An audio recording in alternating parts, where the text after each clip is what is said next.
नमस्कार, मैं हूं रामधारी। फिर से एक बड़ी खबर को लेकर आपके सामने हाजिर हूं। खबर ऐसी जो आपकी आंखें खोल देगी। अक्सर आपने चुनावी रैली में नेताओं को एक दूसरे के ऊपर भ्रष्टाचार और अपराधी होने का आरोप लगाते हुए सुना होगा, लेकिन एक ऐसी खबर जिसमें सारे पार्टी नेताओं की पोल खोलकर रख दी है। आइए बताते हैं खबर विस्तार से। आखिर ये खबर इतना जरूरी क्यों है जनता के लिए, यह आप जरूर सुने।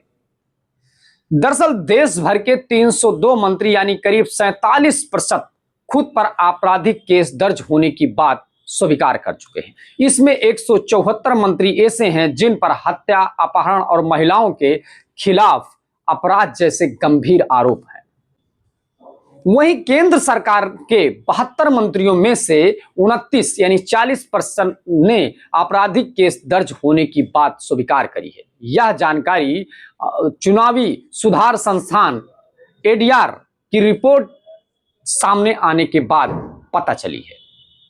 एडीआर ने 27 राज्यों में से 3 केंद्र शासित राज्य और केंद्र सरकार के कुल 643 मंत्रियों के शपथ पत्रों यानी एफिडेविट का विश्लेषण किया, तो इसमें पार्टियों के हिसाब से समझिए, भाजपा के 336 मंत्रियों में से 136 मंत्री यानी 40% पर आपराधिक केस दर्ज हैं। वहीं 88 पर गंभीर आरोप हैं।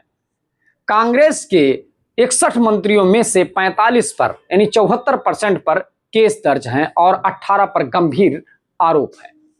डीएमके के 31 मंत्रियों में से 27 यानी 87% मंत्री आरोपी हैं, 14 पर गंभीर केस दर्ज है। टीएमसी के 40 में से 13 यानी 33% पर केस दर्ज हैं, 8 पर गंभीर आरोप हैं। तेलुगु देशम पार्टी यानी टीडीपी के 23 में से 22 यानी 96% मंत्री आरोपी हैं और 13 पर गंभीर आरोप दर्ज है। आम आदमी पार्टी की बात करें तो जिसमें 16 में से 11 मंत्री यानी 69% मंत्री आरोपी हैं और 5 पर गंभीर आरोप हैं।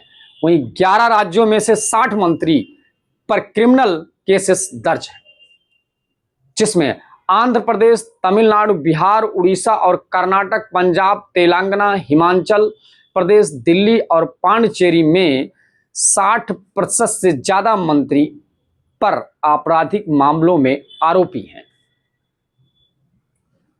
वहीं दूसरी ओर अगर हम बात करें जिनके ऊपर कोई केस दर्ज नहीं है, हरियाणा, जम्मू कश्मीर, नागालैंड, उत्तराखंड में किसी भी मंत्री पर कोई भी आपराधिक केस दर्ज नहीं है।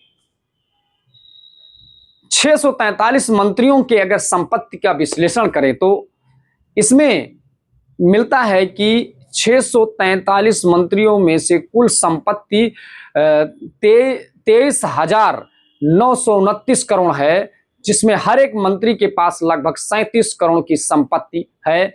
30 में से 11 विधानसभाओं में जो मंत्री हैं वो अरबपति हैं। कर्नाटक में सबसे ज्यादा अरबपति मंत्री हैं, इसमें 8 अरबपति मंत्री हैं। आंध्र प्रदेश में 6 और महाराष्ट्र में 4। केंद्र सरकार में 72 मंत्री में से 6 मंत्री अरबपति हैं। फिलहाल ये जानकारी आपको कैसी लगी, आप कमेंट करके जरूर बताएं।